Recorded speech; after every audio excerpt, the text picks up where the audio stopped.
Hello ভিয়াস, কেমন আছেন আপনারা? আশা করি ভালো আছেন। তো ভিয়াস, যাই হোক, আমিও আপনাদের দোয়াতে ভালো আছি। তো ভিয়াস, আজকে যে আপনাদের জন্য যে একটি স্ক্রিনে যে আপনি একটি মন্ত্র দেখতে পাচ্ছেন ভিয়াস, এটা হচ্ছে একটি শ্রীকৃষ্ণের মায়া বশীকরণ মন্ত্র ভিয়াস।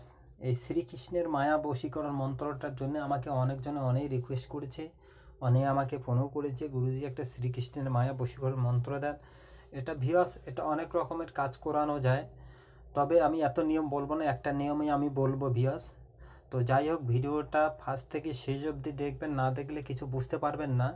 তবে একটা কথা বলি ভিয়াস, যে এগুলো সবার দ্বারাই কিন্তু হয় না। বান বশীকরণ থেকে আপনারা যাই করেন না কেন ভিয়াস, এত সোজা না যে আপনাদের কাজ করলেই আপনাদের কাজটা হয়ে যাবে।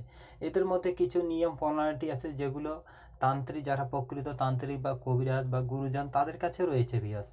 আর আপনাদের যদি কোনো ওস্তাদ বা কোনো গুরু না থাকে, তো আপনাকে একটা কথা বলবো যে আপনি গুরু খোঁজ করে গুরুর কাছ থেকে আপনি অনুমতি নেন। এছাড়া আপনি যদি নিজে তান্ত্রিক বা কবিরাজ ভাই হয়ে থাকেন, তাহলে তো কোনো প্রশ্নই নেই ভিয়াস, আপনার তান্ত্রিক নিয়মে আপনি করবেন। তবে ভিয়াস, তবে এই জিনিসগুলো কাজ করবে। আর আপনারা যা পাচ্ছেন তাই দিয়ে কাজ করলে কিন্তু কাজ হবে না ভিয়াস। তার কারণ অনেক কিছু ব্যাপার থাকে। একটা মন্ত্রকে আপনি কিভাবে কাজ করবেন, কত সময় কাজ করবেন, এবং মন্ত্রতে কিভাবে জাগ্রত করতে হয়, কিভাবে কাজ করতে হয়, কিভাবে চালান দিতে হয়, এগুলো বিষয় নিয়ে আগে আপনাদেরকে জানতে হবে ভিয়াস। কারণ এগুলো না জানলে আপনারা সরাসরি কাজ করবেন, কত কাজে ফল পাবেন ভিয়াস, কত কাজে কিন্তু পাবেন না। এমন কত কাজ আছে যে আপনারা ফল অতি দ্রুত পাবেন, এমন কতগুলো কাজ আছে ধরুন আপনি 10টা কাজ করলেন, 10টার মধ্যে আপনার 2টো কাজ আপনার হয়ে যাবে, কিন্তু 8টা কাজ হবে না। তো কেন হবে না, সেটা একমাত্র যারা প্রকৃত তান্ত্রিক বা গুরুজন, তারাই একমাত্র বলতে পারবে ভিয়াস। তো যাই হোক, এই বিষয় নিয়ে আমি অনেকবারই বলেছি যে এগুলো সবার দ্বারা সম্ভব না। যদি আপনারা পারেন, তো অন্য কোনো গুরুজন দেখে আপনি গুরুর কাছ থেকে অনুমতি নিয়ে কাজগুলো করবেন, ইনশাল্লাহ অবশ্যই কাজ হবেন। কাজ না হবে কেন ভিয়াস? তো যাই হোক, বেশি কিছু বলবো না, তো আসুন একবার মন্ত্রটা আপনাকে আমি বলে দিচ্ছি, মন্ত্রটা ভালো করে শুনবেন।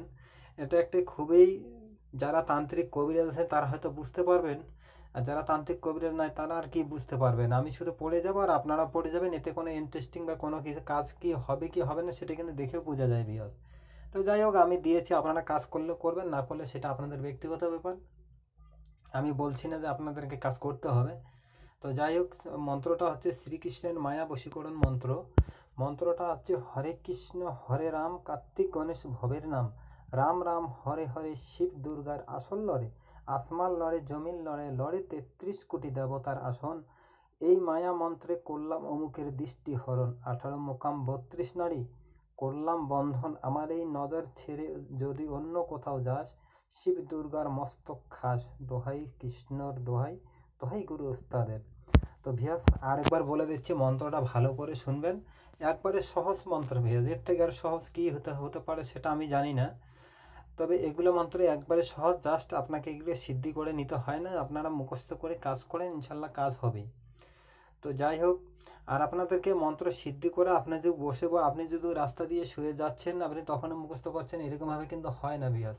আপনি একটা আসন করে বসবেন, সেখানে বসে আপনি মন্ত্রটা সিদ্ধি করবেন, বা আপনি এটা মুখস্থ করে নিয়ে নেবেন। কিন্তু আপনি ঘুমিয়ে কেউ সুপারি খেয়ে, কেউ পান খেয়ে, কেউ সিগারেট খেয়ে, কেউ বিড়ি খেয়ে মুখস্থ করছেন, এইভাবে কিন্তু হয় না ভিয়াস। একটা মন্ত্র সিদ্ধি করতে বা একটা মন্ত্র মুখস্থ করতে গেলে তারও একটা সময় আছে। সে সময় আপনাকে আসন পেতে বসে সেটাকে আপনাকে মুখস্থ করে নিতে হবে।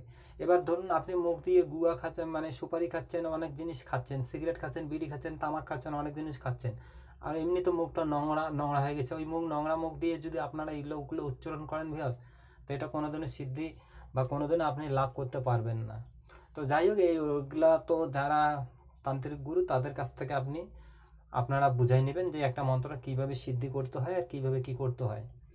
একটা পাক পবিত্র ব্যাপারে একটা ভালো শুদ্ধ কাপড় বস্ত্র পরে কিন্তু এগুলো মুখস্থ করতে নিতে হয় বিয়স। তো যাই হোক, এগুলো আপনারা সবাই ভালো বুঝেন।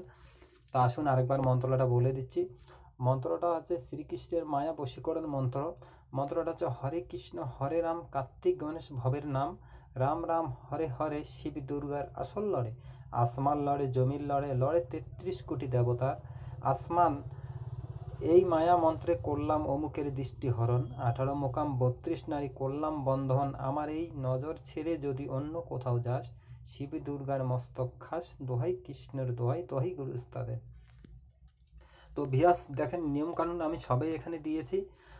তবে একটা কথা বলি, যদি চ্যানেলটা ভালো লাগে তো অবশ্যই সাবস্ক্রাইব করবেন, যদি না ভালো লাগে সেটা আপনাদের ব্যক্তিগত ব্যাপার, আপনারা করবেন কি করবেন না সেটা আপনাদের ব্যক্তিগত ব্যাপার। তো যাই হোক, আরেকটা কথা বলি, কেউ যদি তন্ত্রমন্ত্র যন্ত্র শিখার ইচ্ছে থাকে তা আমার হোয়াটসঅ্যাপে ইমো নাম্বারতে যোগাযোগ করবেন, আপনাকে হোয়াটসঅ্যাপের মাধ্যমে ইমোর মাধ্যমে শেখানোর চেষ্টা করবো, হাতিয়ার মাধ্যমে। আর কেউ যদি কোনো কঠিন ধরনের সমস্যা পড়ে থাকেন তেনারাও অবশ্যই আমার হোয়াটসঅ্যাপ বা ইমো নাম্বারেতে যোগাযোগ করতে পারেন। আর এছাড়াও অনেক তান্ত্রিক বা অনেক কবিরাজ ভাইরা আছেন যে বিভিন্ন ধরনের কাজ করছেন, হচ্ছে না, আমার কাছে এছাড়াও বিভিন্ন ধরনের কেতাবও রয়েছে এবং গুরুবিদ্যাও রয়েছে। যদি কারো প্রয়োজন হয় তা আমার হোয়াটসঅ্যাপ বা ইমো নাম্বারেতে যোগাযোগ করবেন। আর কেউ যদি জিন পরি মক্কেল পরি কেউ যদি চালান করে বা কেউ সাধন করে নিতে চান তেনারাও আমার হোয়াটসঅ্যাপ বা ইমো নাম্বারেতে যোগাযোগ করবেন। আর যদি ভিডিওটা ভালো লাগে তবে লাইক করবেন, আর যদি না ভালো লাগে কোনোটাই করবেন না। আপনারা সাবস্ক্রাইব করবেন কি করবেন না সেটা সমস্ত আপনাদের ব্যাপার। আর এই ভিডিওটা নিয়মটা দেখেন, আমি নিয়মটা বলে দিচ্ছি। নিয়মটা হচ্ছে, ভালো সময় দেখে মুখস্থ করে যাকে বশ করতে হবে তার দিকে তাকিয়ে মন্ত্রটা 3 বার পাঠ করতে হবে। অন্যায়ভাবে করলে নিজের ক্ষতি হতে পারে, সম্পূর্ণ নিজ দায়িত্ব করতে হবে, গুরুর অনুমতি আবশ্যক। তো যাই হোক ভিউয়ার্স, এখানে দেখে নেবেন। আর তবুও যদি বুঝতে বা শুনতে কোনো সমস্যা হয় তো আমার হোয়াটসঅ্যাপে এই নাম্বারতে যোগাযোগ করবেন, আপনাকে আরও সঠিকভাবে বোঝানোর চেষ্টা করব। তো যাই হোক, যদি ভিডিওটা ভালো লাগে লাইক করবেন, শেয়ার করবেন, যদি না ভালো লাগে কোনোটাই করবেন না। তো সবাই ভালো থাকবেন, সুস্থ থাকবেন, খোদা হাফেজ।